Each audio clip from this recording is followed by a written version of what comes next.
बोलो वृंदावन बिहारी लाल की जय। श्री सद्गुरु देव भगवान की जय। श्रीमद् भगवद गीता की विषय पर हम कुछ प्रसंगों की चर्चा कर रहे हैं। श्रीमद् भगवद गीता की अत्यंत महिमा है और उस महिमा के अंतर्गत दूसरे अध्याय सांख्य योग का विषय पिछले एपिसोड में हमने आत्मज्ञान की महिमा पर लिया था और अब उसके पश्चात भगवान इसी विषय को, यानी जिससे हमारा कल्याण हो सकता है, जो हमारे लिए परम उपयोगी और जन्म मरण से मुक्ति देने वाला है, उसी विषय को अब भगवान निष्काम कर्म योग के माध्यम से कहने जा रहे हैं। अर्जुन को बताया कि सुख दुखे समय कृत्वा लाभालाभो जया जयो ततो युद्धाय युज्यस्व नेवं पापम अवाप्स्यसि, कि तुझे जय पराजय लाभ हानि सुख दुख को समान समझकर उसके बाद युद्ध के लिए तैयार हो जाना चाहिए। इस प्रकार युद्ध करने से पाप को प्राप्त नहीं होगा। यानी भगवान कह रहे हैं कि हम जो विषय हमें तत्व ज्ञान से जान करके और कल्याण कर सकता है, हम जन्म मरण से मुक्ति पा सकते हैं, वही बात हमको निष्काम कर्म योग से भी पूर्णता से मिल सकती है। ये निष्काम कर्म योग की बड़ी महिमा है जो भगवान आगे के 39वें श्लोक से लेकर 53वें श्लोक तक करने जा रहे हैं। सम रहना, समता की स्थिति प्राप्त करना, समता ही समत्वम योग उच्यते, निष्काम कर्म योग में भगवान ने कहा है। तो समता को पाने के लिए 3 मार्ग प्रमुखता से हैं: ज्ञान योग, कर्म योग और भक्ति योग। ज्ञान योग के विषय में भगवान ने सांख्य योग सुनाया कि अपने स्वरूप का ज्ञान करके अपने स्वरूप में स्थित होकर के और जीव कल्याण को प्राप्त हो जाता है, जन्म मरण से मुक्त हो जाता है। वही कल्याण हमको निष्काम कर्म योग की साधना से भी प्राप्त हो जाता है और कर्म ही कर्म योग बन जाता है। निष्काम करने पर ही कर्म भगवान से हमको जोड़ सकता है। सकाम कर्म की तो भगवान ने निंदा की है। तो भगवान इस कर्म योग को सुनाने में बुद्धि की बहुत महिमा गाते हैं। भगवान ने कहा कि ये जो निश्चयात्मिका बुद्धि है, इससे ही इस कर्म योग को पाया जा सकता है। इसके लिए भगवान कहते हैं कर्म योग की महिमा कि तेरी बुद्धि सदा एक निश्चय वाली होनी चाहिए। यानी हमारी बुद्धि एक निश्चय वाली होगी तो हम निश्चय करने में, हमारे निर्णय करने में हम सुविधा रहेगी और हम अच्छे निर्णय कर पाएंगे। और जब बुद्धि अनेक विषयों में उलझ जाती है तो हम निर्णय नहीं कर पाते और उसका उल्टा परिणाम हो जाता है।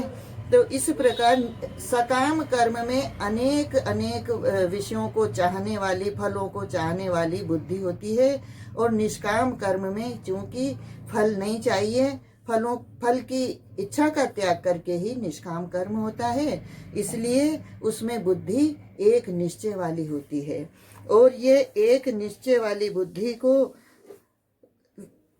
जो विवेकहीन पुरुष हैं उनको तो भगवान ने विवेकहीन कहा है, जो सकाम कर्म में चलते हैं। तो सकाम कर्म करने वालों की भगवान ने गीता जी में बहुत निंदा की है। आगे भी 9वें अध्याय में भगवान कहेंगे कि वह स्वर्ग की प्राप्ति चाहने वाले वापस लौट करके आते हैं और जो कुछ नहीं चाहते और अपना सत्कर्म करते रहते हैं उनका कभी भी विनाश नहीं होता, कभी भी पतन नहीं होता। और इसकी महिमा, कर्म योग की महिमा गाते हुए भगवान कहते हैं नेहाभिक्रम नाशो अस्ति प्रत्यवायो न विद्यते स्वल्पम अपि अस्य धर्मस्य त्रायते महतो भयात्, कि इस कर्म योग में आरंभ का अर्थात बीज का नाश नहीं होता है और इसका उल्टा फल भी नहीं है, बल्कि इस कर्म योग रूप धर्म का थोड़ा सा भी साधन जन्म मृत्यु रूप महान भय से रक्षा कर लेता है, कि इसके आरंभ का भी नाश नहीं होता। जैसे हमने सत्कर्म करने का निश्चय किया कि अब हम अशुभ नहीं करेंगे, सदा सत्कर्म शुभ कर्म ही करेंगे और साथ में उसका फल कुछ नहीं चाहिए, यानी निष्काम करेंगे। तो निष्काम कर्म हो गया और सत्कर्म हो गया, इससे सबको प्रसन्नता होती है और इससे अपनी आत्मा की भी शुद्धि होती है। तो भगवान कहते हैं इसके बीज का भी, प्रारंभ का भी नाश नहीं होता। कैसे नहीं होता?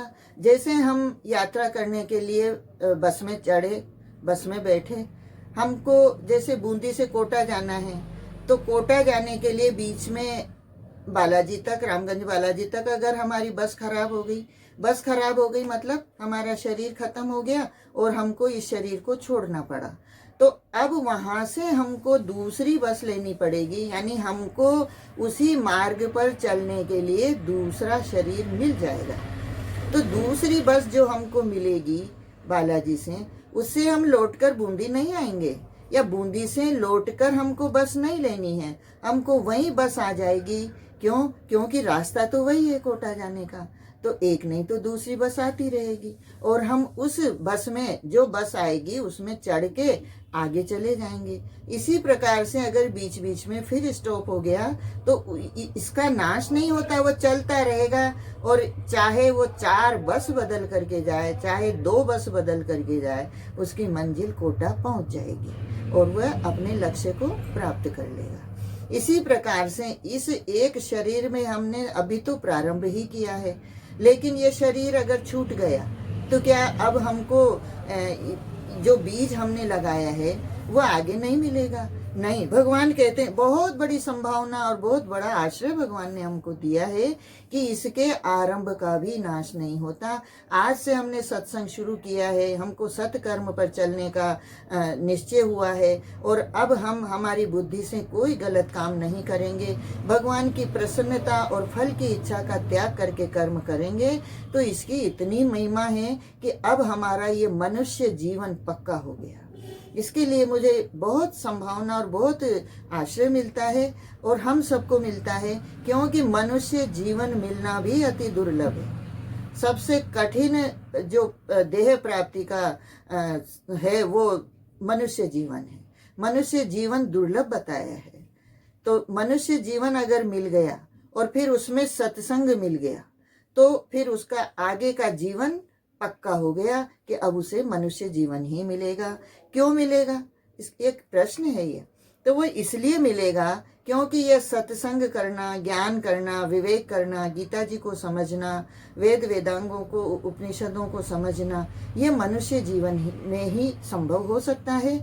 मनुष्य जीवन ही इसका अधिकारी है। इसलिए अगर हमको इसी इच्छा को लेते हुए अंतिम इच्छा के हिसाब से जन्म मिलता है, तो इसी इच्छा को लेते हुए जब हम इसी निष्काम कर्म योग को करते हुए हम शरीर छोड़ते हैं तो अगला शरीर हमारा मनुष्य जीवन का पक्का है और फिर वहाँ बीज का नाश नहीं होता है। इस बात पे बहुत दम है।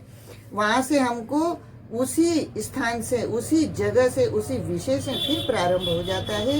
इस प्रकार ये जीव की यात्रा चलती रहती है। तो ये कर्म योग की बड़ी महिमा है और हम साधारण जीव जिनमें कम सामर्थ्य है, साधन की क्षमता भी नहीं है, वह अपने दैनिक वर्ण आश्रम धर्म का पालन करते हुए, ये सामान्य शुभ कर्म करते हुए निष्कामता से भगवत प्राप्ति के लिए ये मूल मंत्र है। और भगवान इसमें एक और बात भी कह रहे हैं कि इसका उल्टा फल नहीं होता। उल्टा फल का मतलब क्या है? जैसे हम कोई कर्म करते हैं, सकाम कर्म में उल्टा होने की बहुत संभावनाएं रहती है। सकाम का कर्म बिल्कुल सटीक होना चाहिए। उसमें जो जो भी हम साधन करते हैं उस अनुष्ठान में सामग्री, व्यक्ति, विधि, ये सब पूरे सटीक होने चाहिए। अगर उनमें कुछ त्रुटि रह जाती है तो उसका उल्टा फल भी हो जाता है। जैसे वृत्रासुर के जन्म की जो कथा है उसमें जो इंद्र को मारने वाला पुत्र चाहिए था, उसकी बजाय इंद्र से मरने वाला मंत्रों के उच्चारण में कर दिया। तो इंद्र से मरने वाला वृत्रासुर हो गया, वो इंद्र को नहीं मार सका। इसी प्रकार अगर हम भी जैसे कोई सकाम कर्म पुत्र प्राप्ति के लिए, पुत्रेष्टि के लिए हम कोई कर्म करते हैं, अनुष्ठान करते हैं, उसमें अगर हमारी विधि में त्रुटि आ जाए तो पुत्र प्राप्ति की बजाय घर में से किसी का मरण भी संभव है। इस प्रकार से उसका उल्टा फल हो जाता है। लेकिन निष्काम कर्म में जब मुझे फल ही नहीं चाहिए, मुझे कुछ भी नहीं चाहिए, केवल सत्कर्म करना है, तो फिर उसका फल कभी उल्टा होता ही नहीं है। अपितु भगवान ने 6वें अध्याय में कहा है कि सत्कर्म का, पुण्य कर्म का कभी भी नाश नहीं होता। यानी जो भगवत प्राप्ति के लिए निष्काम कर्म योग पर चलता है उसका उल्टा फल होता ही नहीं है और उसके बीज का नाश कभी होता ही नहीं है। तो ये बहुत बड़ा आश्चर्यजनक और अद्भुत भगवान का आश्रय हमको है। और ये गीता जी में ही भगवान ने बड़ी विशिष्टता से कहा है, क्योंकि भगवान का पूरा लक्ष्य है कि वह गीता जी के माध्यम से हम जीवों पर कृपा करते हुए, हमसे प्रेम करते हुए अपने आप को जनवा रहे हैं और अधिक से अधिक जन भगवान की, बल्कि अधिक से अधिक भी क्या कहें कि सब के सब जीव, सबके सब भगवान के जन भगवान को जान लें, भगवान को प्राप्त कर लें। ये भगवान की आकांक्षा है। इसमें भगवान की बड़ी उदारता है, कहीं कृपणता नहीं है। तो इसका उल्टा फल भी नहीं होता। और ये कर्म योग रूप, कर्म योग में निष्काम करने से ही कर्म, वही कर्म निष्काम करने से योग बन जाता है, कर्म योग बन जाता है। सामान्य कर्म तो जो हम करते हैं इंद्रियां, शरीर और फल को लेकर के, वह सामान्य कर्म बनता है। और जो कामना रहित होकर के, फल की इच्छा से रहित होकर के कर्म किया जाता है, वह कर्म, वही क्रिया, वही होते हुए सब कुछ, सामग्री वही होते हुए भी वह निष्काम कर्म योग बन जाता है। ये बड़ी कर्म की महिमा है। कर्म वही है लेकिन फल में अंतर आ जाता है। तो इस प्रकार से किया गया कर्म थोड़ा सा भी साधन जन्म मृत्यु रूप महान भय से रक्षा कर लेता है। ये थोड़ा सा भी साधन कहने का मतलब धर्म का थोड़ा सा भी साधन। धर्म का साधन क्या? धर्म का साधन का मतलब है अधर्म का त्याग, असत का त्याग, दुष्कर्म का त्याग और सत्कर्म की तरफ चलने का हमारा लक्ष्य। यह थोड़ा सा भी साधन है और इसी लक्ष्य से, निष्कामता से कर्मयोग की प्राप्ति हो जाती है, जो हमको जन्म मरण से रक्षा कर लेता है। इस प्रकार भगवान ने इसकी बहुत महिमा गाई। और भगवान अब ये बात कहते हैं कि अनेक कर्मों को करते हुए फल की कामना वाले जो लोग हैं, वह अपनी एक बुद्धि कभी भी निश्चय नहीं कर पाते, बल्कि वह उन वेदों में उलझे हुए रहते हैं जिनमें सकाम कर्म की महिमा गाई है। और उनमें वेदों का विषय होने के कारण उनको उसमें कमी भी नहीं दिखती और उसी में लगे लगे वह सदा अपने कर्मों को, अनुष्ठानों को करते रहते हैं। उनमें परिश्रम भी बहुत लगता है और वेद की विधि भी सांगोपांग पूर्ण करनी पड़ती है, जो कि आज के कलयुग के विषय समय में तो, और आज के इस संसार में तो शायद पूरा सांगोपांग करना बड़ा मुश्किल काम है, नहीं कर पाएगा। तो उसको, उसमें बड़ा परिश्रम लगता है और उसका फल भी विनाशी होता है। उसका फल थोड़ा ज्यादा से ज्यादा कर्म का जो फल है, अच्छा कर्म करने का, सकाम कर्म का, वो ज्यादा से ज्यादा स्वर्ग दिला देगा। लेकिन स्वर्ग की तो भगवान ने कोई महिमा ही नहीं गाई, बल्कि निंदा करी है। 9वें अध्याय में तो कहा है कि जो स्वर्ग में जाते हैं वो वहां से वापस उनके पुण्य क्षीणे पुण्य, तो पुण्य क्षीण होने पर उनको वापस लौटकर आना पड़ता है। तो लौटकर तो यहीं आना पड़ेगा, पुण्य वहां खत्म हो गए, अब यहाँ आकर के फिर पाप और फिर वही 84 लाख योनियां, तो उसकी भगवान ने निंदा की है। और परिश्रम भी अधिक लगता है। और ये जो निष्काम कर्म करना है, इससे कर्म योग की प्राप्ति होती है। और इसमें थोड़ा सा भी साधन जो भगवान ने कहा है वह यही है कि हमको थोड़ा सा साधन, यानी धर्म का पालन करते हुए अधर्म का त्याग करना है। ये थोड़ा सा साधन हमको भय से मुक्ति दिला देता है। तो अब यहाँ भगवान कहते हैं कि तू इन निस्त्रैगुण्य विषया वेदा निस्त्रैगुण्यो भवार्जुन निर्द्वंदो नित्य सत्वस्तु निर्योग क्षेम आत्मवान। कि इस प्रकार से सकाम कर्मों को छोड़ करके और उनके सब साधनों को करने वाला न बन करके तू निस्त्रैगुण्य हो जा, यानी सकाम कर्म का त्याग करके निष्काम कर्म की इतनी महिमा है कि वह वेदों को भी पार कर जाता है। वेदों के भी जो कर्म की निष्ठा कही गई है उनसे भी वह ऊपर उठ जाता है। हमारे यहाँ वेदों में 1,00,000 मंत्र हैं, उसमें से 80,000 मंत्र कर्म कांड के हैं, यानी ये सकाम अनुष्ठान के 80,000 मंत्र हैं और 16,000 मंत्र उपासना कांड के हैं, जिसमें अलग अलग देवताओं की अलग अलग विधि पूर्वक उपासना बताई गई है, उसको उपासना कांड कहा गया है। और 4,000 मंत्र वेदांत के, वेद का अंतिम भाग है, उपनिषदों के हैं, वह ज्ञान मार्ग के हैं।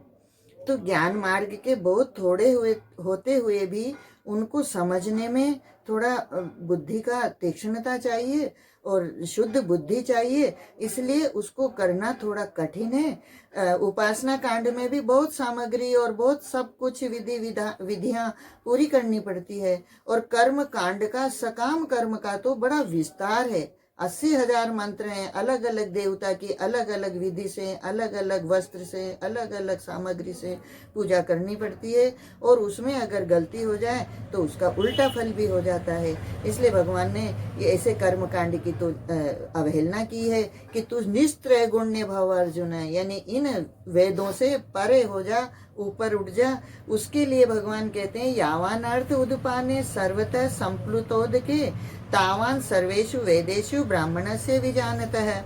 कि इस सब ओर से परिपूर्ण, जैसे किसी को बड़ा जलाशय मिल जाए तो उसको छोटे जलाशय से अथवा गड्ढे से कोई प्रयोजन नहीं रह जाता। निष्काम कर्म योग बड़ा जलाशय है, और ये वेदों का जो कर्म कांड का मार्ग है फिर उसके लिए वह छोटा हो जाता है। इसलिए भगवान अर्जुन को निस्त्रैगुण्य होने की आज्ञा देते हैं। और अब कर्म योग का जो साधन है कि किस तरह से किया जाए वो भगवान बताते हैं। कर्मण्यवाधिकारस्ते माँ फलेषु कदाचन माँ कर्म फल हेतुर्भूर्मा ते संगो अस्तु अकर्मणि।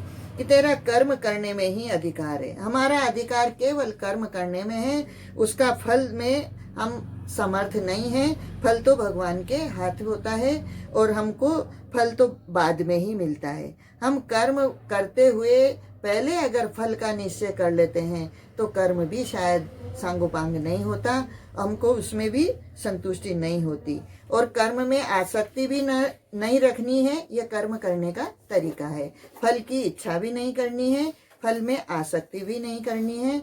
तो यह भगवान ने कर्म योग का एक साधन बताया है कि किस तरह से करें।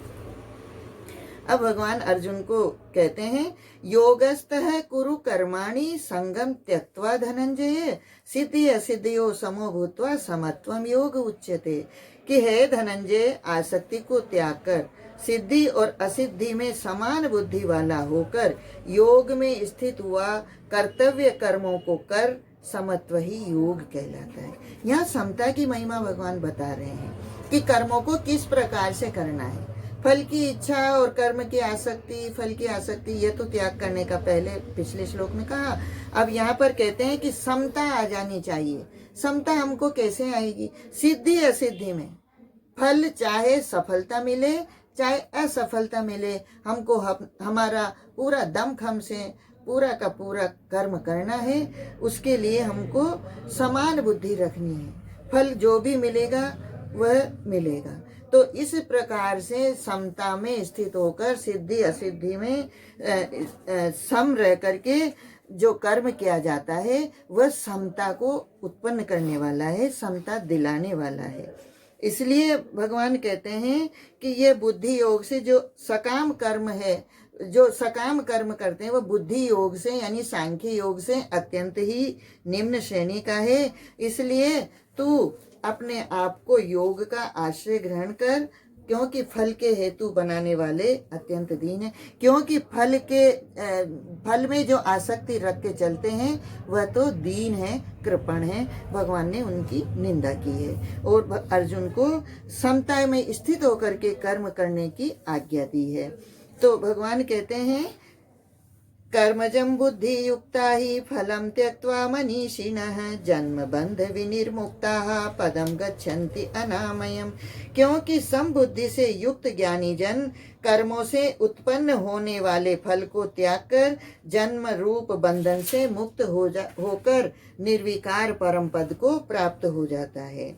सम बुद्धि से यानी सिद्धि असिद्धि में सम, जय पराजय में सम, कर्म के फल की इच्छा से रहित होकर के जो कर्म किया जाता है, तो वह जब हमारा लक्ष्य इस प्रकार से चलने का होता है, हमारी बुद्धि में निष्काम कर्म का निश्चय होता है, तो हमारी बुद्धि इससे बड़ी पवित्र हो जाती है, शुद्ध हो जाती है। और जब बुद्धि शुद्ध होती है तो समता में स्थिति बन जाती है। और इस प्रकार से जो फल को त्याग कर निष्काम कर्म ज्ञानी लोग करते हुए, समता वाली बुद्धि से करते हुए, वह जन्म मरण रूप बंधन को से छूट जाते हैं और भगवान के निर्विकार परम पद को प्राप्त करते हैं। और इस प्रकार अर्जुन से भगवान कह रहे हैं, अब ये इस का जो कर्म योग का जो विषय कह रहे हैं, इसमें भगवान अर्जुन से कह रहे हैं कि यदा ते मोह कलिलम बुद्धिर्व्यतितरिष्यति तदा गंतासि निर्वेदम श्रोतव्यस्य श्रुतस्य च। कि है अर्जुन, जिस काल में तेरी बुद्धि मोह रूप दलदल को भली भांति पार कर जाएगी, उस समय तू सुने हुए और सुनने में आने वाले इस लोक और परलोक संबंधी सभी भोगों से वैराग्य को प्राप्त हो जाएगा।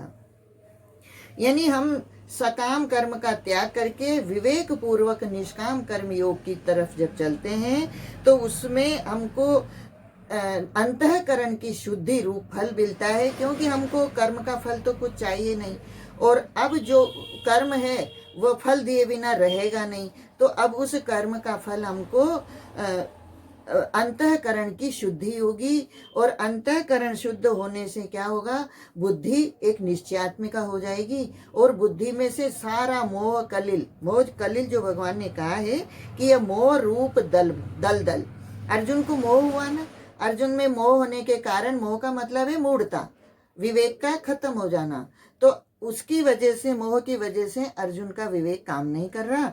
और भगवान कह रहे हैं कि जब इस मोह कलिल से यानी तेरी बुद्धि निष्काम कर्म योग का आश्रय लेकर शुद्ध हो जाएगी, तो फिर इस मोह रूपी दलदल से तू ऊपर उठ जाएगा। और उसी समय या जिस समय और उस समय की चर्चा भगवान कर रहे हैं, यदा और तदा, यानी एक बार निष्काम कर्म का लक्ष्य बना करके कर्म करते हुए जब अंतःकरण की शुद्धि होगी, वह करते से ही, निश्चय बनाते से ही शुरू हो जाती है। ऐसा नहीं है उस कर्म का फल जब मिलेगा फिर उसके बाद बुद्धि शुद्ध होगी, इसमें बहुत समय का गैप नहीं है। इसमें यदा और तदा, जैसे ही हमने शुभ कर्म का निश्चय किया, शुभ कर्म करना शुरू किया, निष्काम कर्म किया, उसी समय से हमारी बुद्धि शुद्ध हो गई, और उसी समय से ये मोह जो हमको हुआ है वह नष्ट होने लगेगा। और उससे क्या होगा कि जब मोह नष्ट हो जाएगा, तो फिर इस मोह के नष्ट होने से जो हमने स्वर्ग के या परलोक के, इस लोक के जो भी सुखों के लिए हमको लालच हुआ था, और उन सुखों के फल की इच्छा से हम कर्म करते थे, उससे हमको वैराग्य हो जाएगा। ये बहुत बड़ी उपलब्धि है, और ये निष्काम कर्म योग से सहज में प्राप्त हो जाती है। तो इस प्रकार से वैराग्य होने पर विवेक एक शुरू हो गया। ज्ञान योग में विवेक की बड़ी महिमा है, लेकिन जहाँ हमने बुद्धि का निश्चय करके और विवेक की प्राप्ति की, और अब विवेक करने के बाद निष्काम कर्म करते हुए बुद्धि शुद्ध होने से वैराग्य की प्राप्ति हुई, तो इससे सब भोगों से वैराग्य हो गया। ये बहुत बड़ी कर्म योग की उपलब्धि है। इसलिए भगवान कह रहे हैं कि श्रुति विप्रतिपन्ना ते यदा स्थास्यति निश्चला समाधाव चला बुद्धि तदा योगम अवाप्स्यसि। कि भांति भांति के वचनों को सुनने से विचलित हुई तेरी बुद्धि जब परमात्मा में अचल और स्थिर ठहर जाएगी, तब तू योग को प्राप्त हो जाएगा, अर्थात तेरा परमात्मा से नित्य संयोग हो जाएगा। भांति भांति के वचनों से मतलब जो वेदों के जो सकाम अनुष्ठान के कर्म हैं उनमें तरह तरह के प्रलोभन होते हैं, तरह तरह के लोभ दे करके अनुष्ठान कर्म होते हैं, और कई कर्म का फल उसका सकाम होने के कारण उन फलों में हमारी बुद्धि विचलित हो जाती है, यानी हम उसमें फंस जाते हैं, और उसके कारण उनमें फंसने पर जब बुद्धि चलती है तो वह कहीं भी शुद्ध नहीं होती, बल्कि और निरंतर बिगड़ती बिगड़ती इतनी विचलित हो जाती है कि हम क्या सही है और क्या गलत है इसका निश्चय भी नहीं कर पाते, और केवल भोगों की ओर लालायित रहते हैं। तो उससे जो बुद्धि नष्ट होगी वह हमको हमारे कल्याण से विमुख कर देगी। और यहाँ पर भगवान कह रहे हैं कि तू निष्काम कर्म योग का आश्रय लेकर जब परमात्मा में अचल तेरी बुद्धि ठहर जाएगी, यानी परमात्मा में विश्वास कर लेगी, परमात्मा का आश्रय ले लेगी और स्थिर बुद्धि, अपने निष्कामता में स्थिर बुद्धि हो जाएगी, तब तू योग को प्राप्त हो जाएगा, यानी परमात्मा को से तेरा योग हो जाएगा। इस प्रकार से ये कर्म योग की महिमा भगवान ने कही, और ये बहुत हमको आश्रय देने वाली है, बहुत इसमें संभावनाएं हैं। हम अपना नित्य का कर्म करते हुए भी अपना इस कर्म योग से कल्याण कर सकते हैं, और इस प्रकार अपना कल्याण हम सबको करना ही चाहिए। ये गीता जी मात्र जीवों के कल्याण के लिए है, क्योंकि अर्जुन को जो मोह हुआ है, हम कर्म, सब मनुष्य के जीवन में कर्म है, और ये कर्म ही अगर हमारा सुधर गया तो हम आगे के लिए अधिकारी बन गए। कर्म की शुद्धि हमको भगवान में अचल बुद्धि वाली बना देगी, कर्म की शुद्धि हमको भगवान के निकट पहुंचा देगी, और कर्म की शुद्धि से हमारा अंतःकरण शुद्ध हो जाएगा, और इस अंतःकरण शुद्ध वाली जो बुद्धि है उससे हम भगवान को प्राप्त हो जाएंगे। ऐसा आज का ये भगवान ने जो निष्काम कर्म योग की महिमा कही, इसको आज यहीं पूर्ण करते हैं। फिर कल के विषय में भगवान स्थित प्रज्ञ की महिमा अर्जुन के प्रश्न करने पर बताएंगे, उसकी चर्चा अगले एपिसोड में होगी। जय श्री कृष्ण।